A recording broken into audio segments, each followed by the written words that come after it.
Ate waraji. Beckham, crude, leather. You are saying something. When I drink, I look like what? Become like a lion. I do what? I become like a lion. At my rate of drinking, I would take 2 crates. I would finish it. Actually, me, what controlled my drinking was sleep. If I'm sleeping, I'm not drinking. If I've woken up, the first thing that rings into my mind is to go and drink. A beer after work to relax, a cup of tonto at a kwanjula, a small jerrycan of waraji at a funeral. Alcohol is part of us. It is in our lives. It is part of our culture, and so we forget that it can become addictive. In Uganda, it is a sport, and right now we are sprinting at number 2 in Africa. Our senior 6 vacation, we got together, we teamed up, and that was disaster. The excitement of finishing secondary school, for my case, of course, after a lot of hassles, being sent out of school here and there, I think there was an element of growing up, being young. We actually never knew what we were going into. And we picked up on drinking so much. And every time we were together with Ola, I can assure you, during that time, everyone, we stay in a center called Lacho. That is where our home is. And I could say we could terrorize all the bars in that small trading center. Like many of us, Ola was drinking for fun until it became a habit that catches up with him when he finally enrolls for a law degree at Makerere University. It is from that time that his drinking from the university increased. He started to be unreliable. Though I managed to fulfill what he wanted, but still, he started to be unsettled. Drinking. You see, the father also was somebody who thought if somebody had gone to the university, there was no need to follow. Okay. So he was all the time relying on me. Anytime he's in problem, he would come to me. Initially, I had specialized my subject of alcohol that I take. I used to take beer and marwa. Marwa, this one where they use straws, long straws. They were my favorite. My favorite beer was Nile beer. And I used to like Nile so much because at the time, my brother was the quality controller of Nile breweries. So I had access to beer. Anytime I want beer, I would just go in the house. He would bring beers there, or at times I go to the factory where a bottle of beer there at that time was 300 shillings.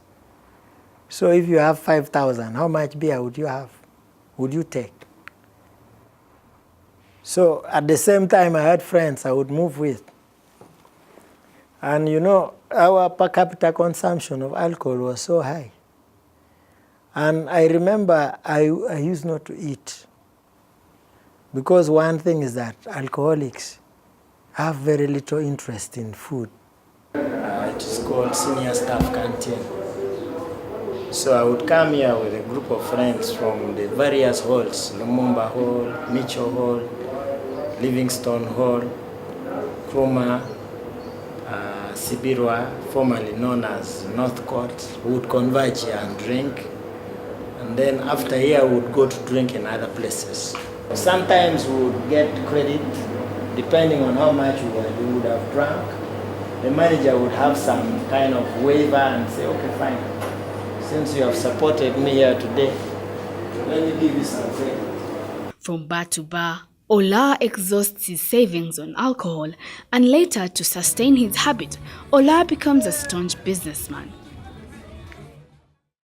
I used to write courseworks for people. So these people would pay me money and I would use that money to facilitate my drinking. So that also wasn't, because I used to get money. Many people would come and I would write, I would help them, and they would pay me money. So in the process, I would use that money for self-destruction. And at the same time, because I saw that there was an economic value in doing some of these courseworks, academic research for other people, I would put little attention towards my own academic pursuit. Because then, I had envisaged that there was no economic value in it.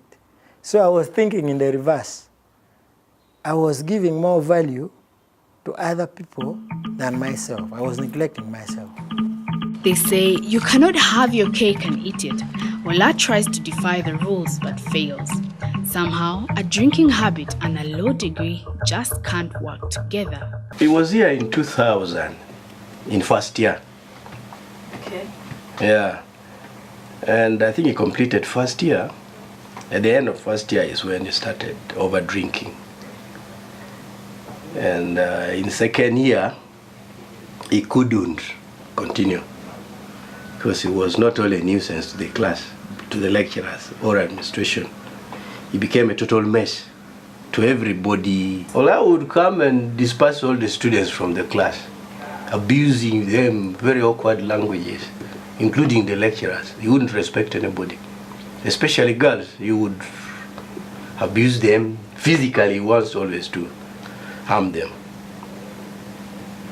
It was a very bad scenario. And at times we would even involve the police to remove him. Every time I would go to visit him, I would look for him for some 2-3 days before I get him. I decided to find one of the lecturer. The lecturer was very good. Said, but where have you been all this time? If you want to find Samuel, go in Gill Canteen. And when I went there, I found him there, very drunk and talking his politics. Naturally, as a father, realizing the fact that this is a very intelligent boy who could to do much better and have a better position in life, I was very, very, very disappointed, very, very unhappy. Although I was angry and a little bit aggressive, but I didn't use any force. I met him here at law school. That is 2000. He was ahead of me by 3-4 years, I think. But I was so disturbed when I met him in the status. He was in second year by then. I mean, he was in second year by then. So I was so disturbed by his action. The guy was so bright. He could narrate. He doesn't have to look for words. You know, he naturally speaks. He's naturally a lawyer. But that was defeated. The whole essence of becoming a lawyer was defeated by alcoholism. And that was not his intention. Tired of Ola's drinking and unruly behavior, the then Dean of Law Faculty, Dr. Sylvia Tamale, recommends some time in rehabilitation. I was in Serenity Center for 6 months. After spending 6 months, a lot of money was spent on me. About 7 million. Because at that time we were paying 50,000 per day. So while in Serenity Center, I emerged to be one of the best clients responding to the sobering element. On a few occasions, I was in rehabilitation centers. He was also in rehabilitation centers, mental units.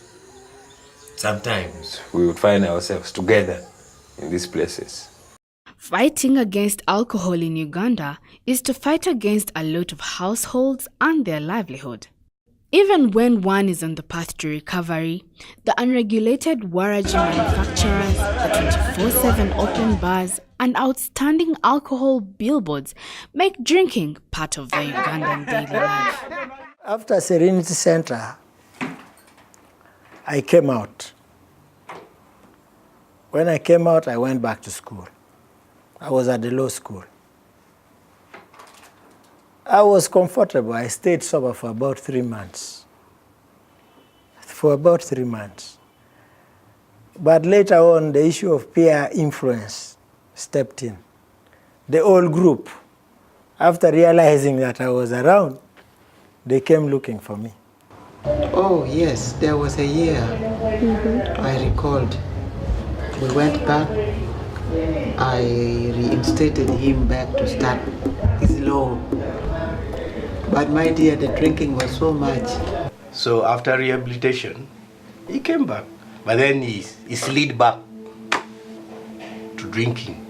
And there they couldn't tolerate him anymore. They had to allow him to go. Life is full of ups and downs, but the fall still takes a toll on you. The relationship was not very well because when he is drunk, he would not listen to anybody. We used to, I think there was a time we brought him home here. We wanted him to stay home with the family, but he would sneak and go away to drink. I just went to some bar and just started drinking without money. I knew I didn't have money. My thoughts were that maybe I would drink and then other issues will come after I'm drunk. We will sort it when I'm drunk, maybe. So after drinking, the waitress became tough. So I decided to fight the waitress and I left and I ran away. You see, when they go to the bar, all the people he finds around would order for them.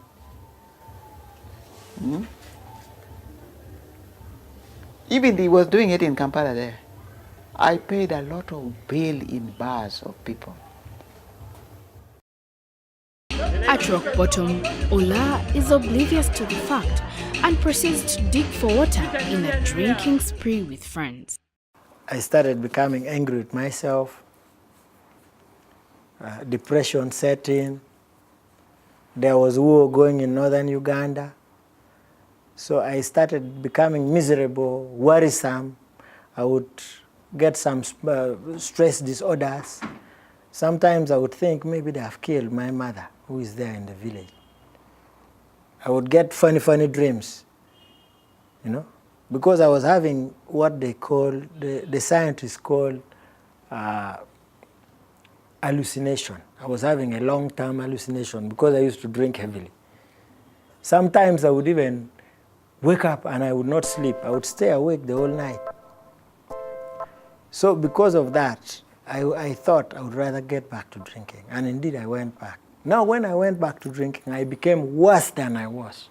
When you look at some of the signs of someone who is an addict, one, it is drinking or using those substances every day, maybe thrice or maybe more than maybe like 4 times in a week. Then 2, experiencing what we call the withdrawal symptoms when he doesn't drink or when he stops drinking or he reduces on the amount of alcohol or substances he takes every day. Okay, some of the withdrawals, it is reduced sleep or maybe what we call late insomnia. Then some experience hallucinations like hearing voices. Then some experience visual hallucinations, that is seeing some animals, seeing some the dead bodies, some strange things. Okay. Then even there is the reduced appetite for food. You find someone is not having appetite for food. The only appetite is having it is for drinking. Then others experience constipation, depending on the kind of drug he has been using. Others experience diarrhea. Then others experience headache. Others experience, tremors, that is body shaking. Then most of them, they experience, the urge to drink, what we call the craving. Okay, those are what we call the withdrawal symptoms. Okay. Gunfire, loss, fear. These are the things that governed Gulu town for decades. But even with the insecurity, Oola'S parents keep him safe and endeavor to give him the best in life. Well, I think during this insurgency, nobody would bother about what is going on in any family. When he used to go drinking in a bar, the owner of the bar would come demanding for money. And if you don't pay, you are a problem. They would abuse you, you're stupid with your son. Comes, we shall kill him. Sometimes they would threaten to, I don't know whether from here his trousers were removed and left naked. I think that one happened in Kampala. From here, I cannot remember. You see, I was so concerned. I used to pay their bill, all. If I don't have money, I would say, please, by this time I shall be paying you. Don't worry. So I don't have the bill of any of them. Even Kampala, I was paying bill for Samuel. When I used to go, they are all there, waiting. But you see, I think he was liked so much. He got so many people who would contact me, especially when he's so badly off.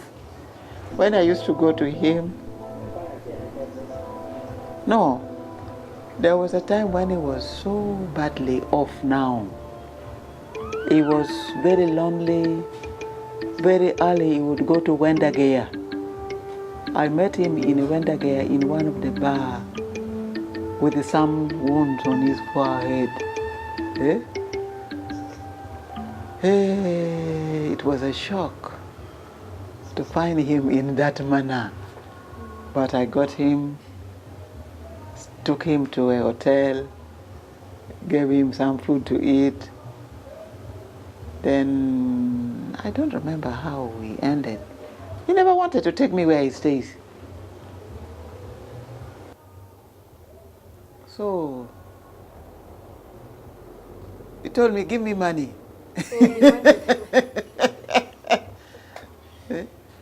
Give me money. He never wanted me to know where he's staying. He would shout at me, you can go.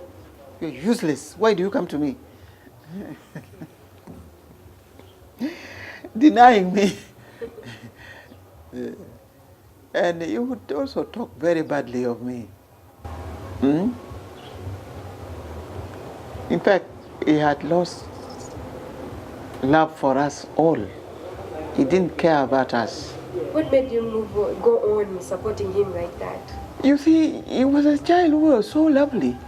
And all the time I would think of, if I lose him, especially when he was drinking so much, I would imagine one day hearing that he's been killed. So I never wanted that to happen.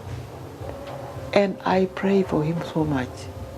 Every day, I'm praying for him. With Oola'S intellect, he could have become one of the best legal minds this country has ever seen. He might have gotten into politics, and he could even have become president. But 15 years down the drain, we might never know. It has delayed my process of academic accomplishment. But nevertheless, I'm not discouraged. I think the level of intelligence and wisdom that God gave me is still there. God has not taken it away. I'm reliably informed that God does not retrieve what He has given. Was born a very brilliant child. Actually, I would say the most intelligent child in their family. I have 9 children. A good number of them have already qualified. We have over 5 degrees in the home, and we would want Samuel to be like them. Because if you abandon him like that, when we die, he may be in a terrible situation. I want him to get qualified, to also to succeed and be like the others. So I need to work on my sobriety, being sober. then I am hopeful that I can regain all that I've lost. With all his struggles, Ola has been able to finish a development studies degree from Makerere University and has not lost hope of pursuing his dream of becoming a lawyer.